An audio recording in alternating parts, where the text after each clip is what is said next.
Operation বা বিভিন্ন অপারেশনের নাম এবং সেই সম্পর্কে কিছু তথ্য। অপারেশন ডে অফ রিফেন্ট্যান্স 26 অক্টোবর 2024 তারিখে ইরানে ইসরায়েলের হামলা।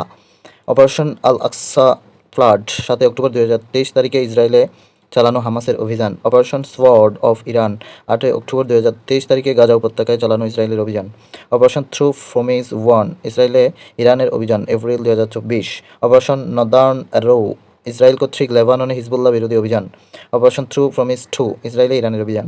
Operation 1027 three Brotherhood alliance 24 October 2023 থেকে অনেক প্রদেশে তাদমাদু সেনাদের চৌকিগুলোতে হামলা চালায়।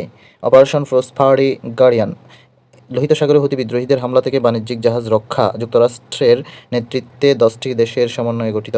অপারেশন এন্ডিউরিং ফ্রিডম আফগানিস্তানে নেটোর অভিযান 2001 থেকে 2011 পর্যন্ত। শান্তি ও নিরাপত্তা পাওয়ার অ্যান্ড সিকিউরিটি প্রচলিত নিরাপত্তা হচ্ছে সামরিক নিরাপত্তা বা কনভেনশনাল সিকিউরিটি। অপ্রচলিত নিরাপত্তা হচ্ছে বেসামরিক নিরাপত্তা তথা খাদ্য, স্বাস্থ্য ও পরিবেশগত নিরাপত্তা নন conventional security. Responsibility to protect 1994 সালে রুয়ান্ডা গণহত্যা, 1995 সালে সেভ্রেনিৎসা গণহত্যা প্রক্রিয়ায় নিরাপত্তা পরিষদের কর্মসূচি। হার্ড পাওয়ার অর্থনীতি ও সামরিক শক্তি। সফট পাওয়ার সাংস্কৃতিক, কূটনীতিক ও ভাবমূর্তিগত শক্তি। স্মার্ট পাওয়ার সফট ও হার্ড উভয় পাওয়ারের একত্র থাকলে স্মার্ট পাওয়ার। শার্প পাওয়ার একটি দেশের রাজনৈতিক ব্যবস্থাকে প্রভাবিত করতে পারে এমন শক্তি, যেমন রাশিয়া যুক্তরাষ্ট্রের নির্বাচনকে প্রভাবিত করেছিল। সুপার পাওয়ার অর্থনীতি ও সামরিকভাবে উভয়ভাবে শক্তিশালী। হেজেমনি পাওয়ার হচ্ছে রাজনৈতিক, অর্থনৈতিক ও সামরিক শক্তির সমন্বয়ে যে শক্তি, অর্থাৎ অপরাপর শক্তিধর রাষ্ট্রের উপর কর্তৃত্ব স্থাপন করতে পারে এমন শক্তি। ব্যালেন্স অফ পাওয়ার শত্রুপক্ষের মধ্যে শক্তির সাম্যতার জন্য প্রতিযোগিতা। ব্যালেন্স অফ টেরোরিজম শত্রুপক্ষের মধ্যে পরমাণু অস্ত্রের প্রতিযোগিতাকে বোঝায়। মিউচুয়ালি অ্যাসোর্ড ডিস্ট্রাকশন পরমাণু শক্তিধর দুই রাষ্ট্রের বা দুই পক্ষের যুদ্ধকে মেট বলা হয়, কারণ এখানে দুই পক্ষই তাদের ধ্বংস মেনে নিয়ে যুদ্ধে অংশগ্রহণ করে। হার্ড ল কঠোর এবং প্রাকৃতিক বাধ্যবাধকতামূলক আইন, যেমন নিরাপত্তা পরিষদের শর্ত ও আন্তর্জাতিক আইন। সফট ল অর্ধ আইনি অনানুষ্ঠানিকতা, যেমন সাধারণ পরিষদের declaration O resolution, action plan.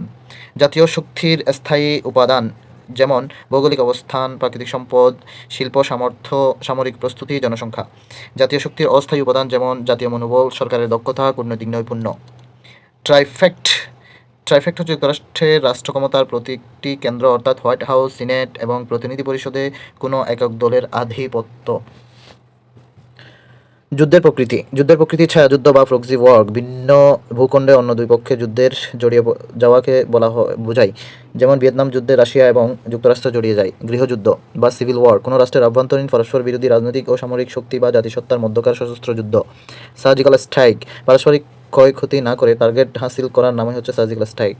Line of control যুদ্ধ সমাপ্তির পথে শান্তিরক্ষী মিশন কর্তৃক প্রদান করা নিয়ন্ত্রণ রেখা। 1949 সালের 1 জানুয়ারি ইউএনএমওজিআইফি কাশ্মীরে এই রকম সীমারেখা প্রদান করে। 1972 সালে সিমলা চুক্তিতে অনুমোদন দেওয়া হয়। প্রি এমপ্টিভ অ্যাটাক হচ্ছে যুক্তরাষ্ট্র 2001 সালে এমন নীতি চালু করে, অর্থাৎ শত্রু আক্রমণের আগেই তাকে আক্রমণ করা। প্রবক্তা হচ্ছে জর্জ ডব্লিউ বুশ। এর আওতায় যুক্তরাষ্ট্র ইরাক ও আফগানিস্তানে আক্রমণ করে। কোয়াসি ওয়ার আপাতত যুদ্ধ মনে হলেও যুদ্ধ নয়। আইইও বা নিউ ইন্টারন্যাশনাল ইকোনমিক অর্ডার অনুন্নত ও স্বল্পোন্নত দেশসমূহের অর্থসামাজিক উন্নয়ন ও ধনী দারিদ্র্যের ব্যবধান কমিয়ে আনার জন্য 1974 সালে এনআইইও নামে একটি প্রস্তাব জাতিসংঘের সাধারণ সভায় পাশ হয়।